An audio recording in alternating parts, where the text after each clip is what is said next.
Alors, après avoir parlé de la peur de l'abandon, on vous propose de parler de la peur de l'échec. Alors, bien connue pour ma part, puisque c'est celle qui est un peu dominante dans mon parcours de vie. Et le terme qui est inconscient, c'est une notion de hauteur. C'est est-ce que je vais être à la hauteur de? Voilà. Et ça, bah, pareil, hein, dans les personnes qu'on peut accompagner, on entend souvent ce mot, mais je suis pas à la hauteur. Et ça peut être dans plein de domaines, hein. On peut entendre ça en tant que mère ou père de famille. Est-ce que je suis à la hauteur? Mais que ça peut être au niveau professionnel. Euh, et donc, avec si je suis pas à la hauteur, si je ne fais pas assez bien, bah là, je vais être rejetée. Et du coup, on en revient à ce qu'on disait précédemment sur d'où tout part. Et, euh, Et donc avec ça, bah, ça se décline des sentiments bah, quand j'ai pas le contrôle sur quelque chose, quand je ne comprends pas ou je ne sais pas et de pas oser le dire. Juste énoncer En fait, je suis pas sûre d'avoir compris, mais moi, il m'a fallu des années avant de pouvoir dire cette phrase, des années avant de pouvoir demander à quelqu'un son avis sur un travail que j'avais fourni, euh, parce que bah, si ça convient pas, c'est que j'ai pas été à la hauteur. Donc voilà, je partais du principe que ça allait être comme ça et ça allait être comme ça parce que bah au moins j'ai pas voilà pas cette peur qui pouvait ressurgir.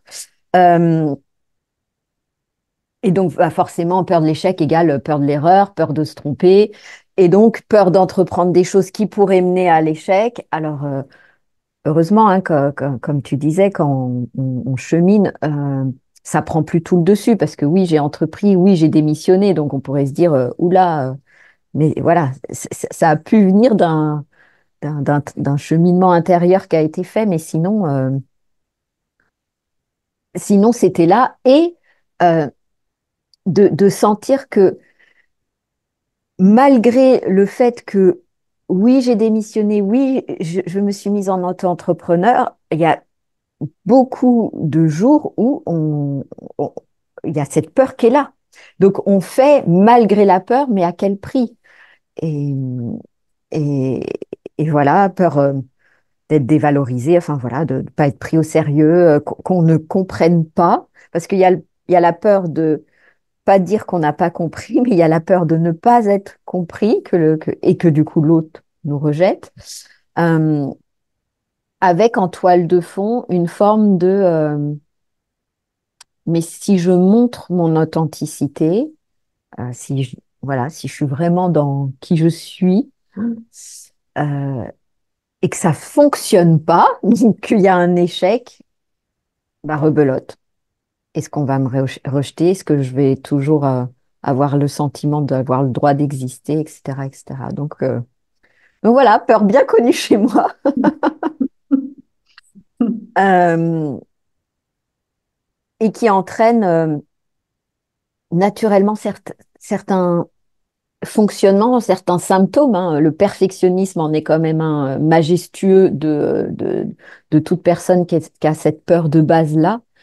Euh, dans ces deux formes, hein, c'est soit je vais aller au bout du bout du bout du bout pour être sûr que ça va pas être un échec, euh, donc travailler très très fort au bout du bout, ou alors, non, bah là, non, même pas je rentre là-dedans parce que comme je pense pas que je vais réussir, bah non, voilà, j'essaye même pas. Moi, j'étais plutôt de la gamme, je vais au bout du bout du bout, mais je sens que j'ai pu être rattrapée par l'autre. Mais en tout cas, je le vois dans les personnes qu'on accompagne, que il y en a, c'est plutôt non, mais même pas je démarre, comme ça, bah même pas j'ai démarré. Donc, donc voilà, de qui peut mener du coup jusqu'au burn-out, hein, forcément. Euh, Bah, j'en ai déjà un peu parlé, hein, ouais, de fuir certaines choses, fuir certaines tâches. Euh, et donc, de se retrouver à s'éparpiller dans divers, dans divers domaines, euh, un peu en mode bah, je tente ça, puis je tente ça, et garder le contrôle. Laquelle voie va me mener à moins d'échecs possibles. Euh, et toujours cette forme de, oui, un œil critique intérieur, mais l'impression qu'autrui est forcément un critique d'emblée. Euh, voilà. Est-ce que tu vois d'autres choses, toi, que j'aurais pas forcément énoncé donc oui, quand je parle d'œil critique, c'est forcément du coup la peur du regard Regarde. de l'autre, etc., hein, mais Certaines personnes qui sont dans cette peur de l'échec, justement, un symptôme qui peut être aussi, c'est d'avoir une faible estime de soi. mm, Ouais. Et donc, faible confiance en soi aussi. Parce qu'il faut absolument que je puisse le faire. L'autocritique, si une personne a beaucoup de peur de l'échec et beaucoup d'autocritique, c'est une personne qui ne fait jamais rien de sa vie, qui n'avance pas, c'est hyper compliqué. Même si tout le monde lui dit que c'est super, c'est génial, c'est beau, c'est tout ce qu'on veut, la personne avec son autocritique se freinera elle-même. mm. Ouais, donc ça entraîne l'auto-sabotage. Voilà, à Mm, fond. Et elle n'avancera du coup pas. Peu importe, même si elle a euh, tous ses points, qu'elle passe son bac avec brillance, qu'elle a un QI de je ne sais pas quoi, si elle est dans l'autocritique, ça ne marchera pas. ouais, ouais, parce que c'est ce qu'on disait l'autre fois, c'est vraiment le je ne fais pas assez bien, et de ce fait pas assez bien, c'est je ne suis pas assez bien, mais ça Voilà, passe par le faire.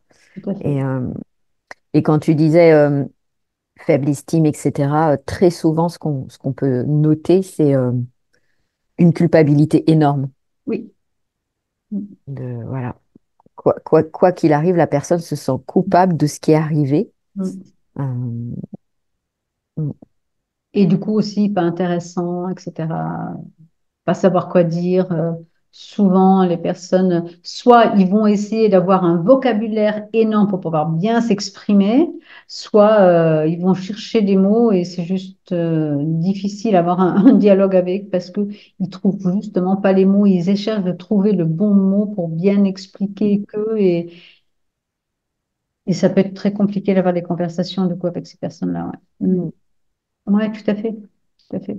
Et aujourd'hui, t'en es où par rapport à ça? Ah bah, on évolue, on évolue. Oui, oui. Bah, je vois bien, en effet, que en fonction en fait de l'état un peu intérieur, tu vois, un état de fatigue, etc. Comme c'est ma peur de base, c'est celle qui va très vite pouvoir reprendre le dessus. Sauf qu'avant, je voyais pas le fonctionnement. Je voyais pas le moment où ça reprenait le dessus. Et je plongeais tête la première là-dedans. Alors que maintenant, notamment grâce à la fameuse méthode et clés dont on va vous parler une fois qu'on aura énoncé les autres peurs, euh, il y a ce temps de recul, il y a ce temps d'observation qui permet de se dire, Woup, hop, hop, hop, hop, très bien, voilà. Il y a ça qui se rappelle à toi, mais tu as le choix là d'y répondre différemment. Alors qu'avant, c'était ce qu'il faut comprendre avec ces peurs, c'est que c'est une réaction instinctive de survie, hein. Tout à fait. Euh, et que, euh, et que merci de les avoir eues parce qu'on est là. On serait plus là sans elles. Sauf que maintenant, juste réaliser que à certains moments, elles se déclenchent alors qu'il n'y a pas de survie en jeu. Il y a juste des événements de vie en jeu. Et c'est cette différence, elle est là. C'est que avant toute situation qui pouvait amener à un échec, je le vivais comme ma survie est en jeu. Maintenant, c'est non, ok, ça va impacter des choses dans ma vie, mais est-ce que c'est la peine là de, de déclencher toute la biochimie de la survie? Peut-être pas quand même. Donc, Mais la survie, c'est juste ce que tu dis parce que la survie, c'est le droit d'exister. exactement. Ça, Avant, c'était, comme tu dis, la survie vraiment physique. Aujourd'hui, c'est plus la survie, juste le droit ouais, d'exister, c'est ça. avoir l'aval des autres. C'est ça. Ou de je ne sais pas qui, de Dieu, de voilà. Parce qu'il Mm, y a des personnes qui rentrent dans des ordres, etc., pour avoir l'aval de Dieu, de pouvoir exister parce que je fais bien. mm. C'est ça. Voilà, Oui. La on pro- chemine avec une autre peur. Oui, la prochaine peur peut être la peur de l'indifférence. Allez, go.